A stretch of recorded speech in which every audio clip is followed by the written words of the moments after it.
I try to present it in a ethical way. Like all the stuff that maybe seem kind of whatever shady-ish that I suggest, I always try to approach it in a win-win way. It's not Yeah.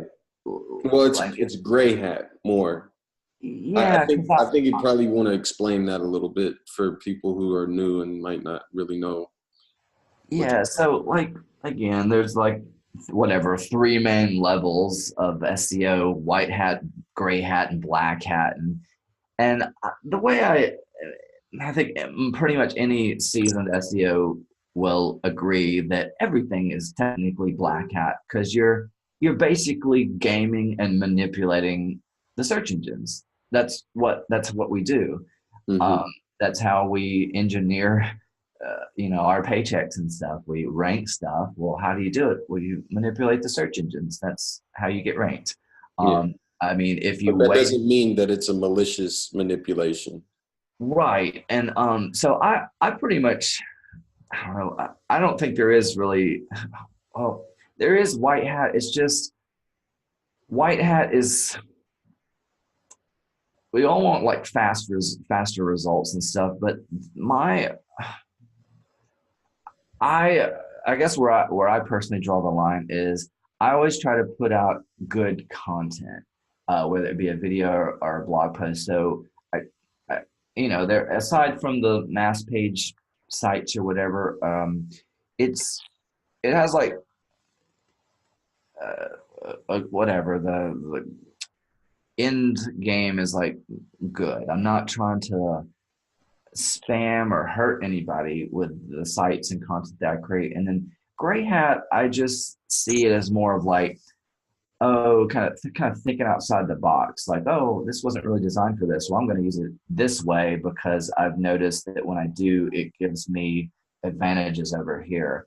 Right. And like, so just I see the stuff that I teach is, mostly gray hat, and it's mostly just to kind of squeeze as much profit out of, the same traffic that other people might be getting. And they'll probably be shaking their head wondering why is Greg making three times as much as me with the same traffic? It's like, oh, because I'm doing like these other three things or something. Whereas Black Hat, I'm sure some of the stuff I teach or do is can be considered Black Hat, but when I think of Black Hat, I associate it with a very sloppy, lazy way to do marketing because Mm. SEO is pretty much if you're going to spend any time doing it, it is kind of a long term strategy. So, in my opinion, it's not worth uh, just like doing a lot of churn and burn stuff because, I mean, you and I were kind of the same age. When you're 16, it doesn't matter. But like when you get to be whatever, mid 20s, 30s, 40s, I just I'm somebody that wants to kind of build in this season of my life. I want to build things that are a little more stable and sustainable. And with the black hat stuff, it's almost like you got to run faster than the law to keep up. Your software's got to be faster. You got to be shadier than the search engine police and stuff. It's kind of like, if you're a good enough criminal to stay 10 steps ahead of the law, great. You'll probably never get caught. But most people aren't that smart. Right. I know a couple of people that have had massive success with black hat tactics, but again, they're just doing things a little better than me in that arena, and I never felt comfortable enough to. It just seems like a very churn and burn business Yeah. model, and that Yeah. it's just a It's lot of like waste. once you go down that path, it's no turning back, kind of. Too Yeah, so like dealing drugs almost. yeah, Just, and oh, I'm really good at this. Oh shit, I'm making a lot of money, and then it's like, wow, you have yeah, 150 plus comments on this thing. I know, and it's funny they're like coming in as we're speaking, but it's there's so many topics to talk about on this, and like one I also want to bring up is they I want to cover this one too, but they uh, let's see. Um, I'll address this one while I'm thinking of the other one. So yeah, so kind of building on one of the previous comments, they're like, oh, this is dumb to brag about like non-traffic generating keywords. Like it shows me has no real talent. It's like, well, it took some skill to do this. So um whatever. Again, it's not for the money. It's just to brag. Um so yeah. Uh, People uh, just people just want to hate too. And yeah, if it's so easy, why doesn't she just do it? exactly. I never And what's the point of wasting your time doing that? Like I like this interaction me and you are having, but I think I looked at this, I clicked on like maybe or haha, and then I didn't leave a comment because I'm like, I don't want my phone to be pinging I all know. day about people, talking shit about Greg because he did an experiment. Like, I know. what? And this I finally thought of what I was about to say. So this again, this was just for fun. Just I thought it was good. I was just talking to our friend Tyler, and I was like, I I this is not how I'd planned my day today. What I had in mind, I woke up and I was so excited to make this post, and I was just going to post it and then do some work and come back and check on it. But then it went crazy, and I was like, this can just be a total time suck, and it's a big waste of time. I've left like two comments. It's just I haven't even read them all. It's so many, but there. This is you know you may wonder why, first off, people don't come out with courses on things like SEO. This is Mm, a very good example of why people like I mean, the only reason I have exposure really is, and people know my name, is because I have a course.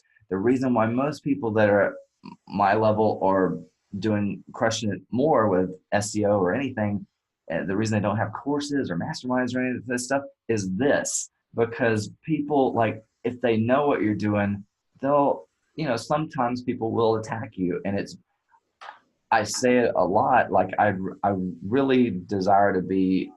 I don't desire like to be rich and famous. I want to be rich and anonymous, and this is why, because it's better a lot of times if people just don't know what you're doing, because they'll just attack you, and you can just make your money under the radar. Nobody knows your name.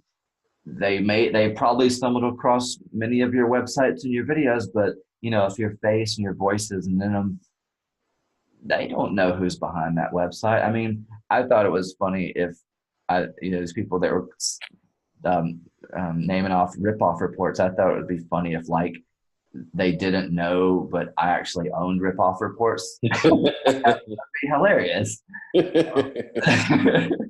Like, good luck. Next level. No, I But love it, man. I think you're 100% right. Being anonymous is really the way to go. And things like Facebook. So the power of this is the exposure, and probably next time you post, it'll get a lot more reach yeah, because obviously you're getting a lot of engagement. So the algorithm's going to hook you up. But like you said, anybody who's a productive person or seeks to be more productive, Facebook isn't built for us. It's built for consumer mindset where you just fuck around all day. much. I mean, this is just a big whatever time suck. This is the That's opposite of true. Yeah, it's a lot to read. productivity.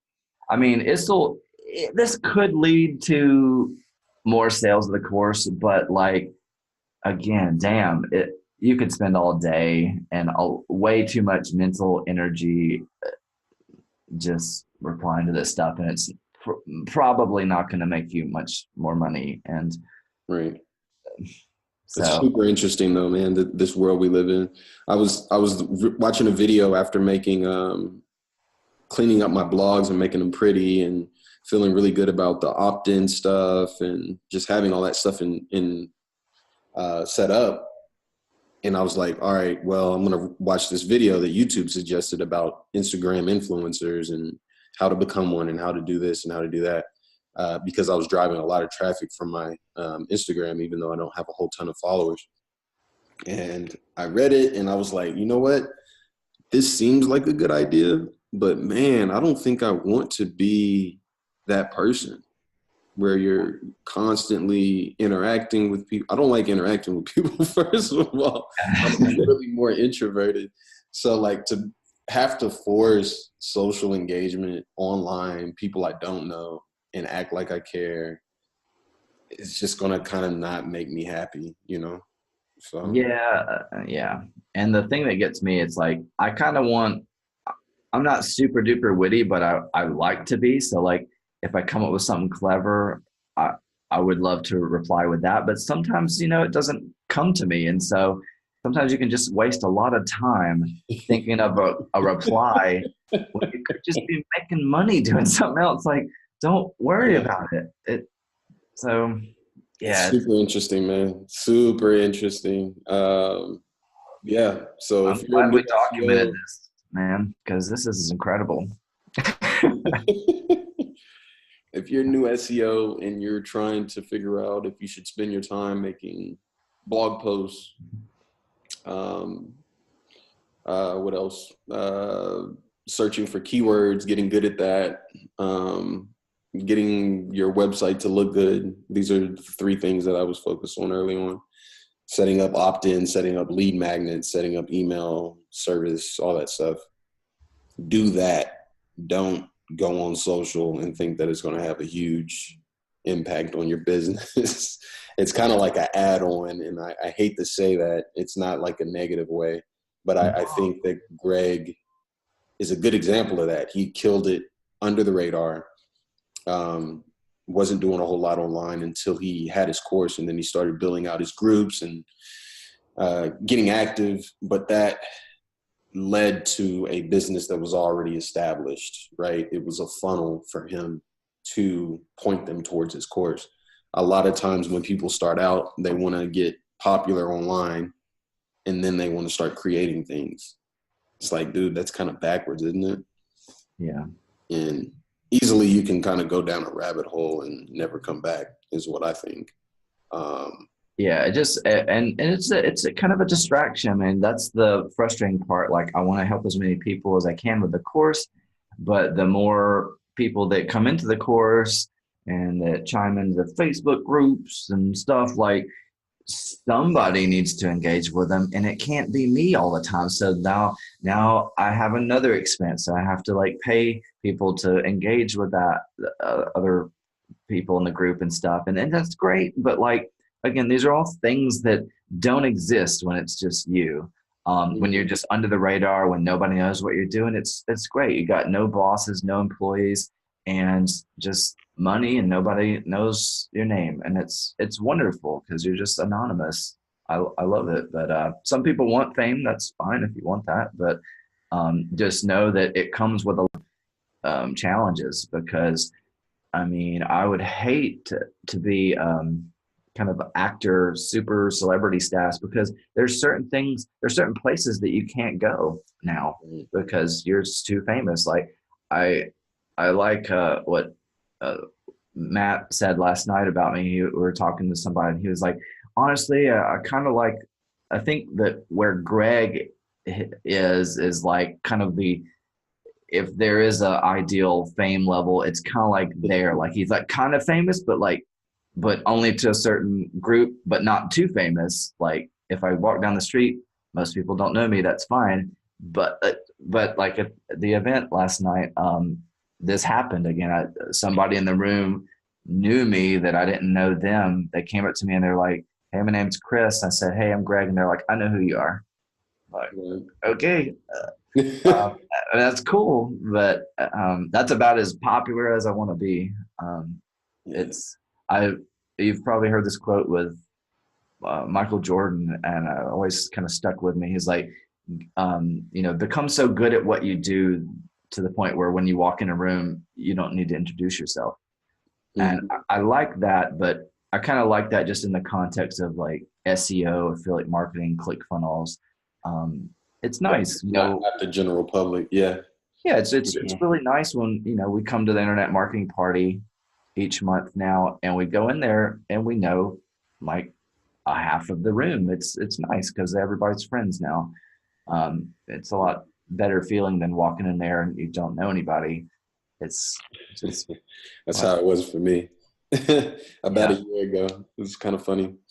yeah. But yeah, But now man. you're balling, getting those affiliate checks, trading, Oh man, I'm trying. Oh my gosh.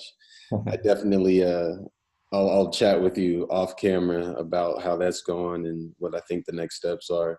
But nah, man, I appreciate you sharing that story. I'm sure inevitably I'll run into a similar situation where I'm either I guess they call it deranked, or maybe I got some nasty comments on one of my blogs, or I doubt I'll get attacked on Facebook, but because I'm not famous yet. But I think everybody will deal with it. Like I said, Kevin had to deal with that, and he was trying to move his sites from one server to another, and there was like a whole thing behind that.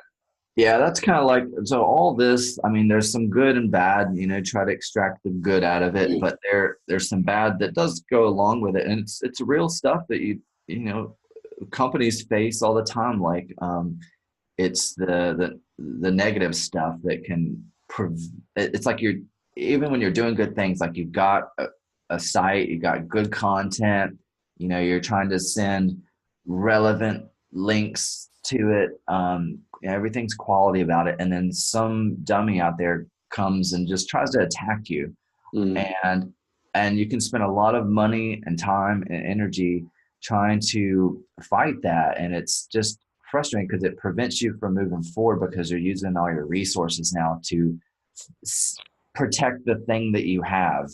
And it's I mean, it's something to be aware of because it will most certainly happen to every single one of you on this call, or this listening to this, at some point in your business. yeah. um, if you're doing like the last business I worked at, last job I had, we were doing millions and millions in sales a year. So we were like multi eight figures. And one thing the my boss said, he was like, you want to be the kind of sweet spot of business is like, you want to be like comfortably crushing it, but you don't want to crush it too hard because you'll get the attention of the bigger brands and they'll come and try to like crush you. Mm, Um, so it's like, and so we had sold a lot of volume on Amazon. He was like, kind of the sweet spot for Amazon is like, you want to be selling like a lot, but not too much. Because if you sell too much of your product, you're going to get the attention of Amazon. They're going to be like, thanks for the data. This is apparently a popular product. Now we're going to either like suspend your account, or we're going to come out with our Amazon basic product, sell it for cheaper, lowball you, sell it at a loss, and drive you off of our marketplace. But thanks for the free data for letting us know that customers like this product. Now we're going to destroy you. yeah. So you I've seen kind that of, happen.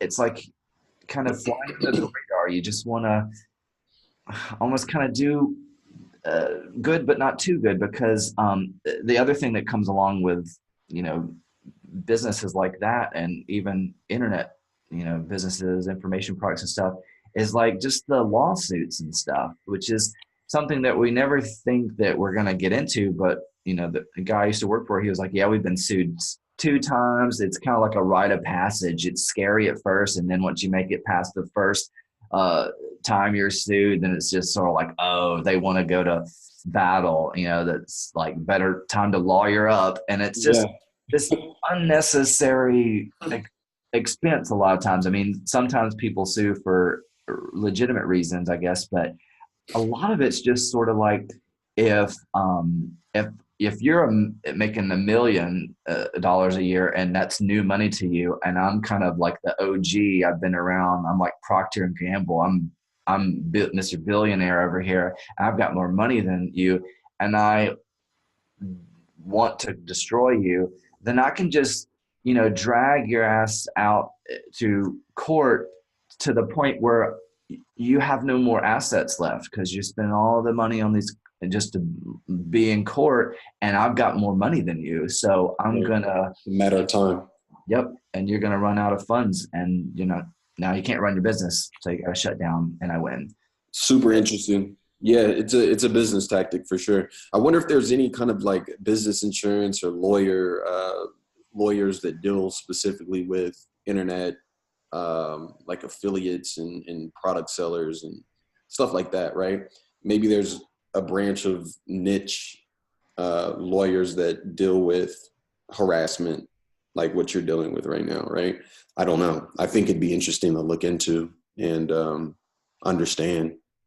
I kind of want to throw this in here too. Like I really like how you're documenting these conversations, because nobody else is really doing this. I feel like the other people that I've chatted with, it's always been interview style. This is more conversation style. This is like what you and I talk about off camera Hmm. most of the time, and most people don't get in on those conversations. So this just whatever, take this for what it's worth. It's kind of like kind of a whatever, maybe kind of a shady way of doing business, but whatever, business is kind of cutthroat. And so this There's is a one of black the, hat coming out. yeah, this is something that's always stuck with me, because again, it's like, I don't know if it's just a business thing, or like, you're a guy, I'm a guy. We kind of just want to like conquer the world, and we want, what do you want? We want more. We want everything. We want everything. Like, I always think of games like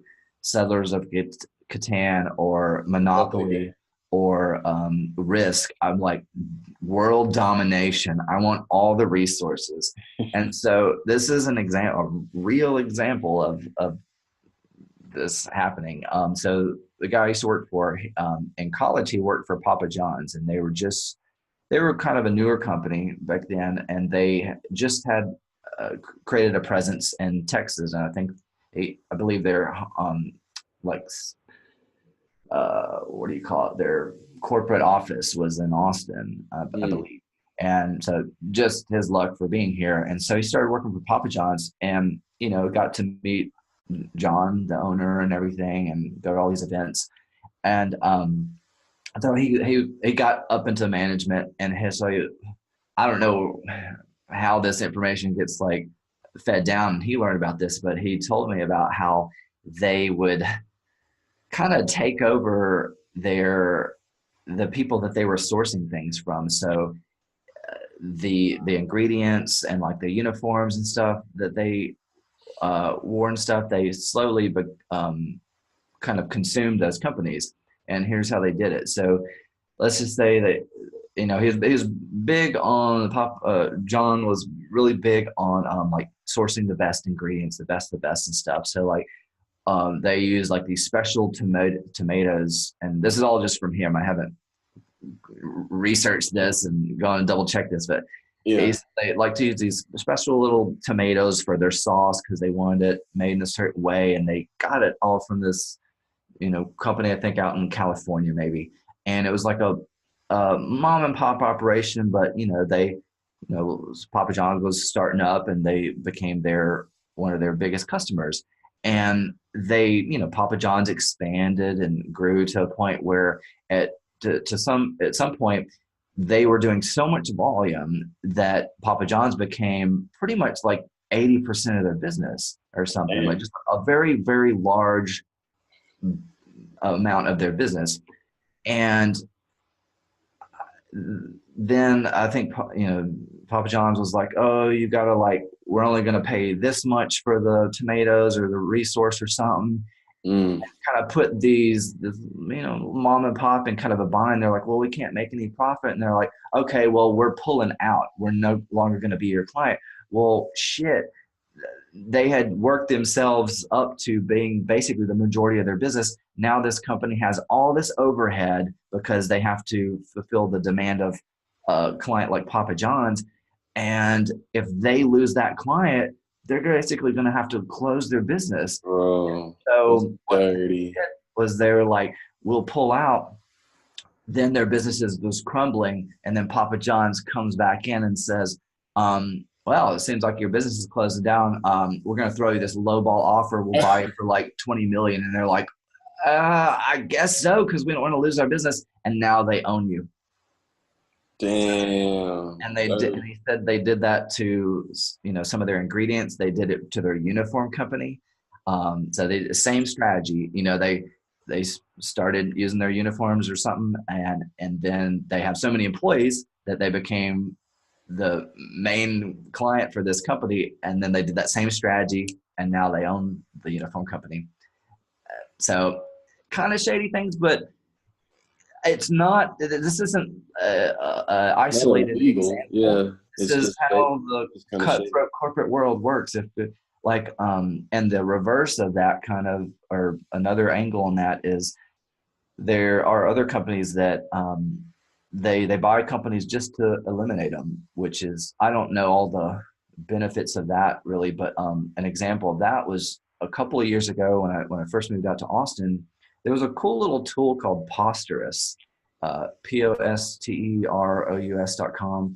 It was a cool little social media syndication tool, so you could Mm. sync it up. It was free. You can sync it up to your blog, and whenever it's kind of like a IFTT, whatever, IFTTT. If Yeah. If this then that. Yeah, so when you publish it to your blog, you could syndicate it to 10 YouTube channels, 10 Twitters, Nice. WordPress. It was a great little tool. And then out of nowhere, Twitter bought them and they went away. And I Mm. was like, why? This is a great tool. But for whatever reason, Twitter bought them and that tool doesn't exist anymore. Mm. So I don't have a Interesting. reason for that, but those are just some things that can happen. But Yeah, I just want to help people kind of think outside the box more, because this is real life, man. This stuff happens. It's not theory. Like it's I think we've had this conversation before too, like with not bashing wealthy affiliate or anything, but more basic, watered down kind of courses.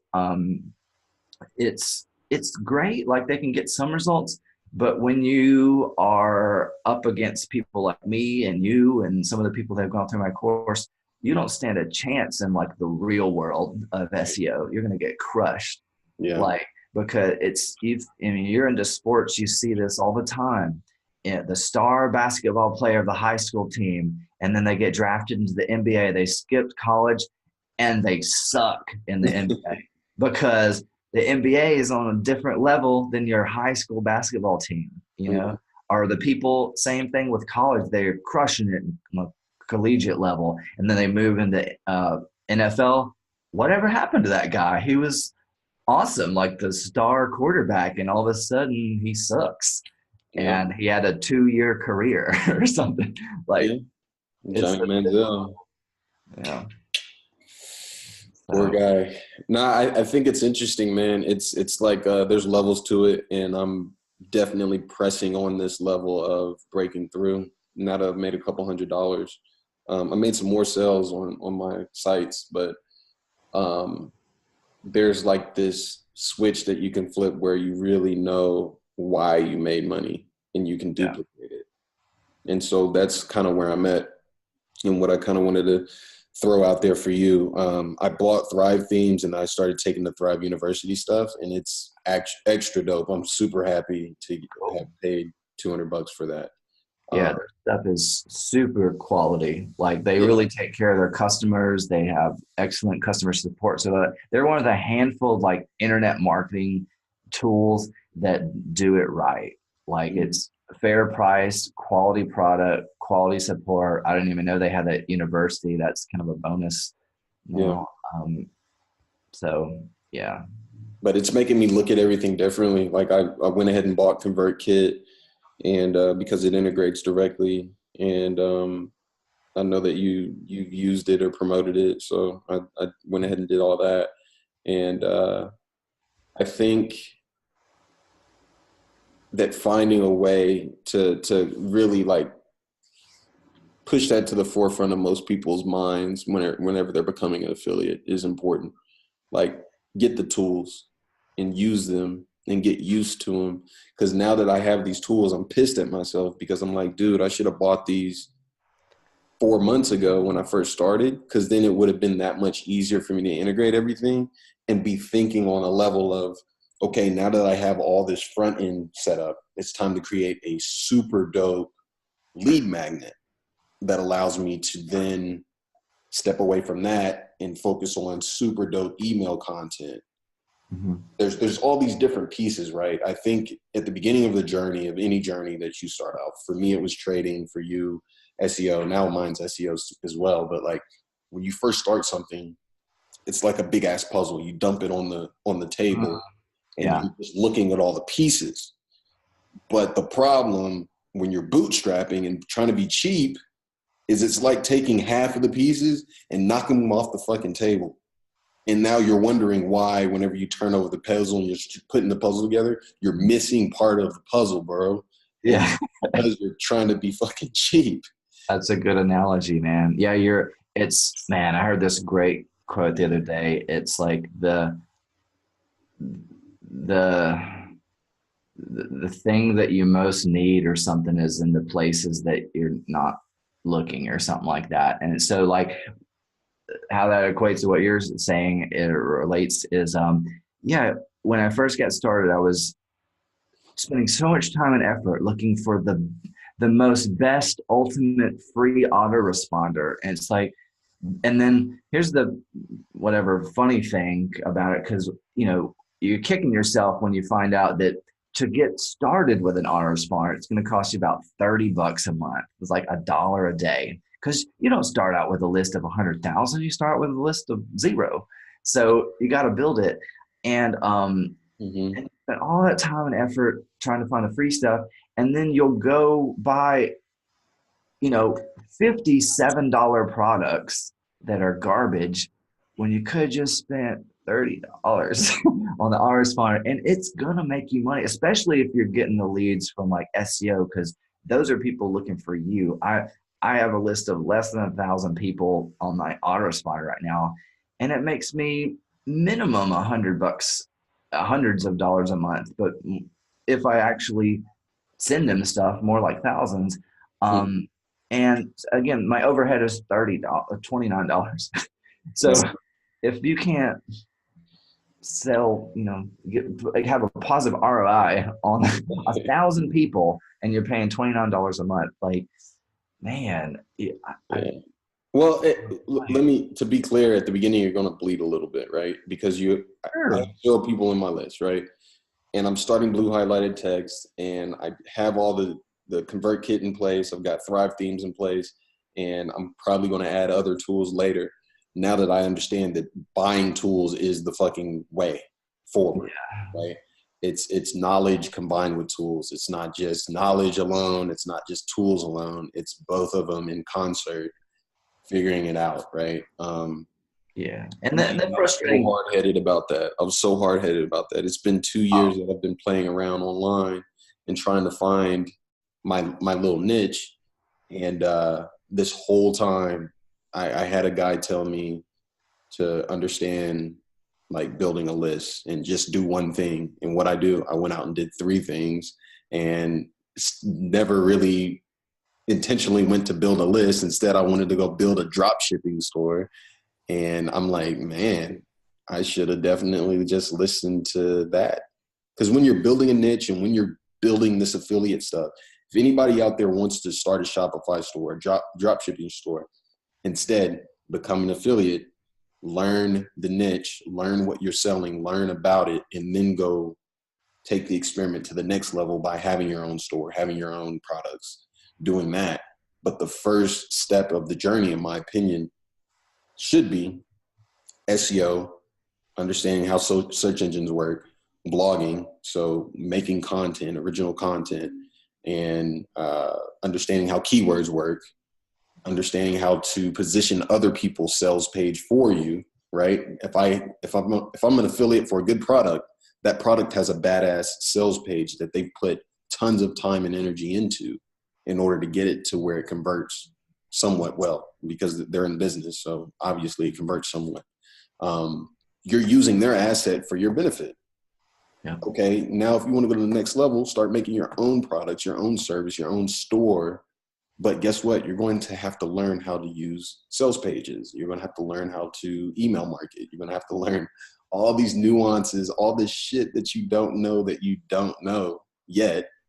Yeah. You could have just discovered it through affiliate marketing. And that's why I'm so passionate about this stuff, because it's the truest, realest starting point for someone who's new to this stuff, I think.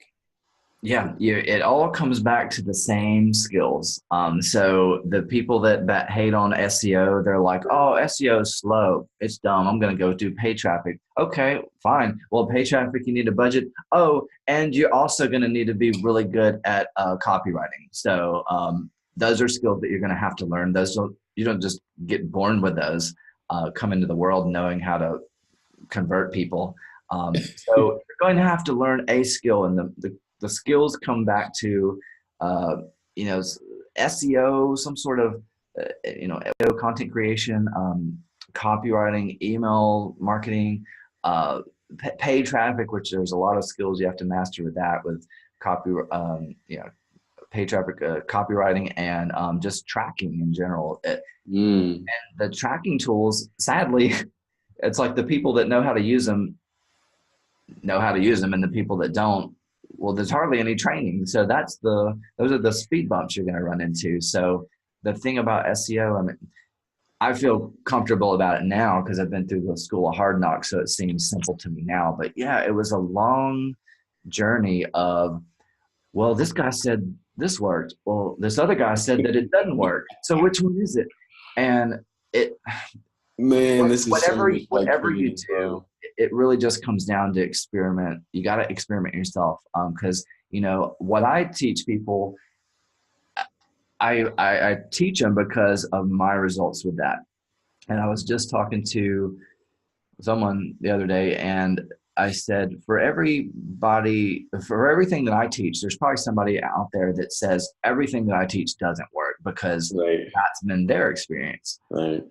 But they're both right. And so I was chatting with Henry last night. I don't know if you know, I forget his last name, but makes a lot of money, tons of money, paid traffic and stuff.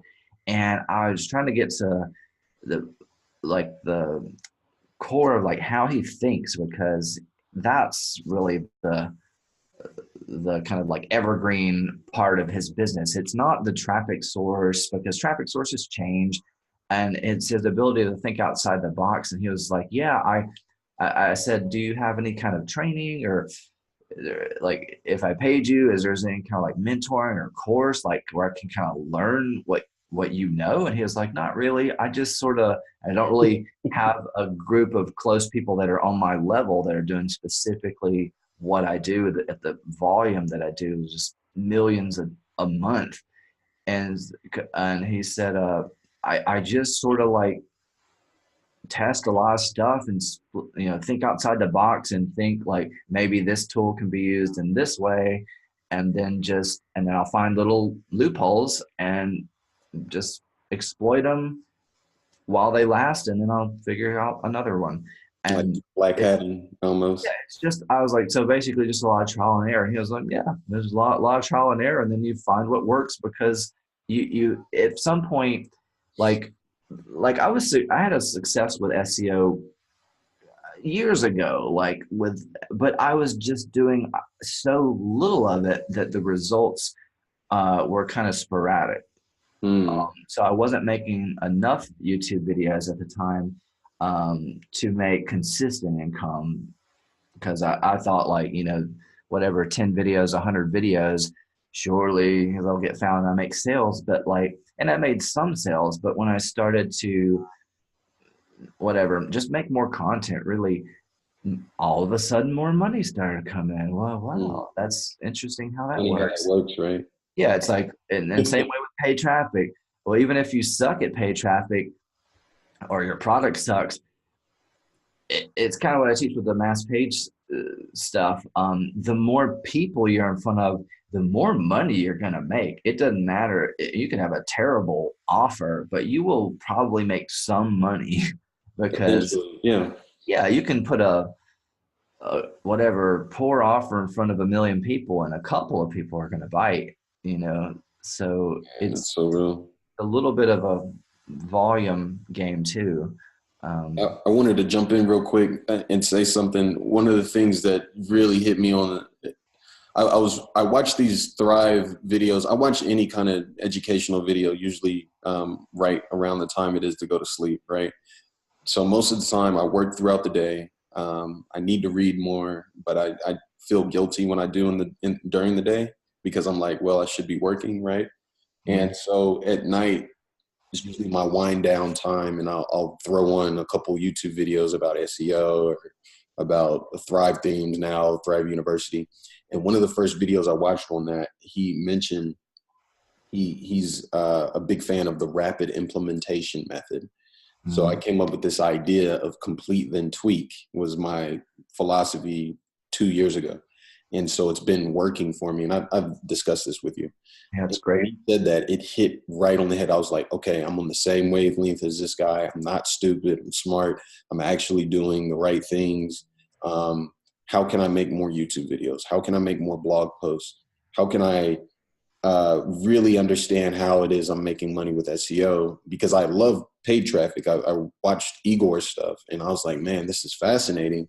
But that led me to another epiphany. And it was the problem with amateurs, myself included, when you start anything, even if you go hard on it and you think that you've got the perfect solution, your version of perfect is that of an amateur's. So it really sucks. So you're way better off, instead of trying to seek perfect from a mind that's new to the space, of just implementing. You'll get better naturally as time goes on through doing it. You don't get better by thinking about it and thinking in a space of, I'm a beginner. This is what I think is the best. But yeah, that's based on a beginner's thoughts. So no, you don't know what the fuck you're doing, and for people to recognize that and then step back and say, okay, online marketing is all about tests. With Thrive Themes, I'm learning about A/B testing, and it's not a new theory or idea. Right. But I it's just never used it because I right. saw it and I was like, yeah, I don't need that. I just need to implement. Right. I'm gonna get it. I'm cocky. I'm gonna get it right on the first try. A/B testing is No, no, no, so no, no, important, no. bro. Like So important. almost every seasoned marketer, they're like, I'm wrong most of the time, and I know it, and so that's why I test and I let the data tell me what is right. Man, And like, and I think that's a just a really hard thing for us to kind of unlearn because we were same age, grew up in America and stuff, and like in public school at least, or most schools, we're graded whatever grades, and like if it's not the right answer, then it's the wrong answer, and you get punished for that. And so like we're conditioned to like, well, we don't want to fail. That's I right. mean, A/B split testing means that one of them lost, Yeah. and and and like it's the only way you learn, trial and error. Like you're not don't think, I mean, even the best copywriters out there that know how to write stuff that converts, even they split test. um, Mm. and they've read all the copywriting books and can write us an effective sales page. And like I Well, wish people would get just this. Get this idea, right? So while I'm doing the A/B test, I'm watching the thing about it, and I'm like, holy shit, that's right. So basically, your first idea can morph into something that you didn't even choose.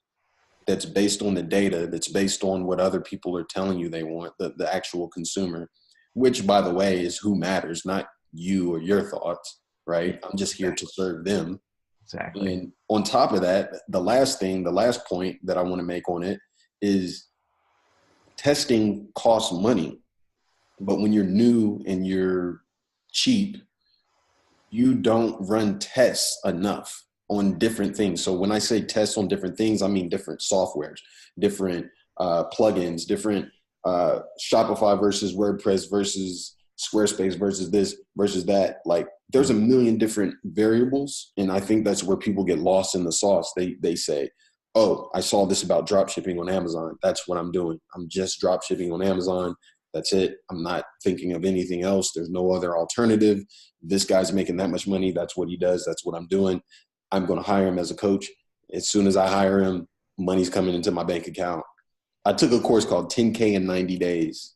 Hmm. Most spammy sounding course ever, but my dumbass Does it took it. work? Fuck no. My dumbass took it and thought that I was going to like fast track myself into, internet money.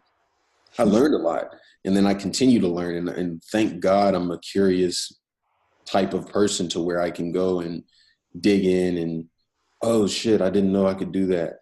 Well, And I think I want to kind of yeah, piggyback on that too. Uh, with I think that you have to have a lot of curiosity with this, but also I think it takes a little bit of a degree of stubbornness too, which I'm super stubborn because I yeah, mean, when you think about all the failure you've probably gone through in the last decade with just the things that you actually are passionate about too, like with trading, all the failure that's gone along with trading, if you think back, you gotta be like, man, I'm one of the like most stubborn motherfuckers ever. Why can't I give up? But like I yeah. can't. Because I know the only like I don't know how you make sense of all this, but years ago I just said it just came whatever hit me one day, and I was like, you know what? High school can be such a painful time because kids are mean and like if you got braces and pimples and stuff like your life is just hell and in that little bubble of high school and grade school it seems like everything matters Mm. in that environment and then you get out into real life and you never see those people again and you figured out that it didn't matter and so I just kind of along the lines of like unlearning stuff I just whatever it hit me one day I was like man if I want to make we both came middle class I Mhm. don't ever anticipate on getting some multi-million dollar inheritance because my parents have never made that. So I don't know where that's going to come from. So if I want to be a multi-millionaire, I'm going to somehow have to create that myself. If and especially if I want to achieve that while I'm young, well, Greg's going to have to make that. And Yeah. so I just came to the whatever conclusion when I came out to Austin, and I had a girlfriend at the time, but I was alone out here because it was long distance, so it was just me here, and I was like, the only thing between like standing between me and my goal is the 24 hours and a day that I have that everybody else also has too. So like I need to figure out a way to, use those hours to the best of my ability to work towards that goal. Like I've just got these 24 hours. I need to use them as wisely as possible. Yeah. And like I'm not the first person that's tried to make $1 million or whatever. So it's been done a billion times before. I just need to find a way that works. And so yeah, just it kind of hit me with the time thing. It's like I can Yeah. throw out all that worry, all that concern, all of like opinions, like these comments that are coming in that tell me I'm dumb and gay and stuff. Um, it's like I don't care about those people because What's the count right now? we're so when we started, I think it was like 110 when we started, but it's already up to 189 comments now. So Holy shit. crazy. They just keep coming in. But yeah, just again, I don't know how you make sense of like what you're working on, but you kind of It's have to. hard. It's hard sometimes. It's just for me, I thank God. I really do. I thank God that I found something I was passionate about and that fit my personality. I would do this stuff if it didn't make money, clearly. Yeah. Clearly I am, right? But I'm genuinely curious about it. It's a big puzzle, it's a big game for me. Just fine. I mean, I'm not, I'm kind of like half on like the follow your heart kind of advice, but like, if you like puzzles and games and gaming and stuff, then if that's what makes you happy, well, man, if you can find a way to monetize that, right. you it's like you never work a day in your life. It's the greatest feel in the world. Like I'm not trying to be a dick or whatever, but like a lot of times when whatever I meet a girl for the first time, they'll be like, "What do you do for a living?" And like I don't it's little this, little that, but like every day is just the best day of my life, unless I'm sick or whatever. But if I'm happy and healthy or whatever, I'm happy. It's sun's shining today. I've got friends. I've got money in the bank. I love what I'm doing to make more money. So like it just kind of naturally I talk about it that way because I'm feeling happy on the inside. So I just want to like That's share good. that with other people because it's the truth. I'm not trying to be cocky or whatever, but it's just Yeah. like this is what I always dreamed of. This is incredible. Well, it makes the painful times easy. For me, it's a rough time, but I'm sitting here smiling, happy because I feel like the breakthrough is coming because I am actually passionate and interested in making it better, making my sites better, making my keywords more like making my stuff rank, making my offers better, all that. Like I enjoy the puzzle, right? It allows you to get better easier. It's kind of like playing a sport. If you're playing a sport you don't like, then you're not going to practice. Why, you don't want to practice. Yeah. I don't know if I told you about this, but there's a documentary that came out it, kind of examining some of these top athletes, and Wayne Gretzky was one of them. And he in the documentary he said he'd have these moms and parents come up to him all the time. It's like, you're the greatest hockey player in the world. Like on average, how many hours a day do you practice? Because that's whatever you do, that's exactly what my kid needs to do to replicate your success. And he was like, I don't really practice very much. Or like, but I play a lot of hockey because I love it. So I don't like hit record that how many hours I spend shooting pucks. I just love to do it. I would do it all day. Right. So I don't have a regimented like 3 hour block daily that I practice because I fucking love it. And like, they just couldn't figure him out because he That's was so cool. I saw. I'm a huge Mayweather fan, and he said the same thing. The people around him, they interviewed him, and they were like, "This dude will be at dinner and get up and start and go run around the block real quick, or he'll be at a nightclub and leave to go run or go train." And his training is sporadic. He'll train at 2 a.m. He'll train at 3 in the afternoon. It doesn't matter. And he's just in this constant state of training, which I think is super interesting to be able to balance because you can overtrain and get hurt. But like he's been able to find this sweet spot where it's like he's naturally always ready. So he's never like needing to get ready for a fight. He's always ready because nice. he is a boxer. It's who he is, and Yeah. that's super aspirational. Like if I could, I look at myself even with trading. I look at it like an art. I'm an artist in my own eyes and how I look at it. And I love writing and I love trading. And if I'm writing and doing SEO stuff, I'm still writing. It's the same skills, Yeah. I mean, it's, a blessing. yeah. And like when, again, I'm not really, everybody's got different approaches on their way of getting ahead. I try not to like bash put you down in order to lift me up and stuff. But it's really nice to when you are training continuously at your discipline to the point where when someone calls you out, you're like, since you've been training for years, it's like, oh, I've been waiting for this moment because like I never get to use my skills to their full potential. Like, so when these people are like bashing me, like, yeah, you suck at SEO, blah blah, and like, do you want to like go head to head? Because I mean, I've been training the last decade for this. This is what I live for. Um, Yeah, we'll hell see. yeah. Yes. Um, And so you get to approach it with fun. And most people, if they get in a fight, Mayweather's probably enjoying it, right? Most people, they're like terrified, like, fuck, I never do this. I might get hurt. This sucks. You he get all probably nervous. like I saw like his last fight, and again, I'm not really big into boxing, but I have to appreciate the like it doesn't seem like he's moving fast, but you just look at the people that are swinging and how fast they're swinging, and he misses every single one. And he probably gets stoked when people are like want to fight him because if I was in his position, it seems like maybe he I don't know how he approaches like their fists coming at him, but it seems like maybe it's like a math equation. He's trying to like, figure them out. And he's faster than them. He knows what they're going to do before they hit. And that's just to see that is incredible. Yeah, I think that's why everybody's addicted to sports and seeing people excel at things. Because when you see greatness, you're like, wow, how can I do that in whatever I'm doing? If you're thinking on that level, right?